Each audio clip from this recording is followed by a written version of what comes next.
Kunci Allah turunkan sakinah ke dalam hati kita supaya tetap tenang, tidak galau ketika menghadapi seberat apapun masalah adalah apakah saat pukulan pertama masalah kita ingat kepada Allah. Ini saya sampaikan karena ada orang yang ketika masalahnya mentok, barulah dia ingat dan kembali kepada Allah. Saat awal datangnya masalah, dia ingat kepada selain Allah. Ingatnya siapa orang yang bisa bantu, bank mana yang bisa bantu. Bahkan ada yang sampai kepikiran dukun mana yang bisa bantu. Na'udzubillah. Sibuk cari solusi sana sini, tetapi lupa kepada Allah. Sehingga amal ibadah sebagai pilar kedekatan kepada Allah dia tinggalkan.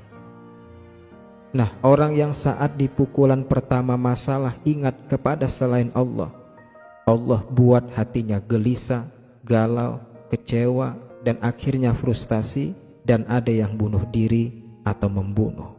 Na'udzubillah. Hati kita ini milik Allah jamaah. Mudah bagi Allah mengkondisikan suasana hati kita. Hadis Nabi SAW, Allah maha membolak-balikkan hati. Mudah bagi Allah menjadikan gelisah hati orang yang dikenal derajatnya hebat. Begitupun sebaliknya, mudah bagi Allah menjadikan tenang hati orang yang derajatnya biasa-biasa saja. Maka ingat, kunci ketenangan hati saat menghadapi masalah adalah seberapa cepat kita kembalikan urusan ke Allah. Dengan maksimal kita serius dalam sholat, semakin maksimal kita doa, semakin maksimal kita sujud memohon kepada Allah. Karena segala urusan itu ada dalam pengetahuan Allah, segala urusan itu ada dalam kekuasaan Allah, dan urusan itu hanya bisa selesai dengan pertolongan Allah. Maka ada zikir la haula wala quwata illa billah. Tiada daya dan upaya kecuali dengan pertolongan Allah. Nah, apakah boleh kita menangis kepada Allah saat ada masalah? Ya boleh, silahkan kita menangis kepada Allah saat ada masalah. Tetapi perhatikan, menangisi masalah berbeda dengan menangisi dosa yang menjadikan datang masalah. Dan Islam mengajarkan kita menangisi dosa yang menjadikan datang masalah agar kita bertaubat.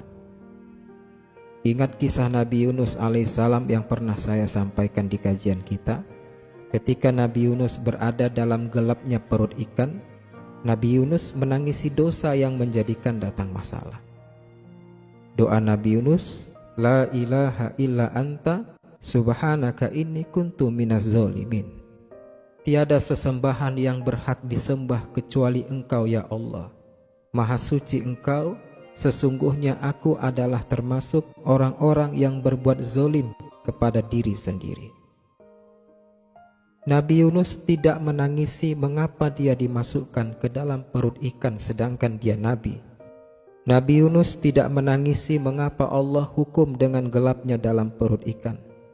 Nabi Yunus menangisi kezoliman dirinya sendiri sehingga berada di dalam perut ikan.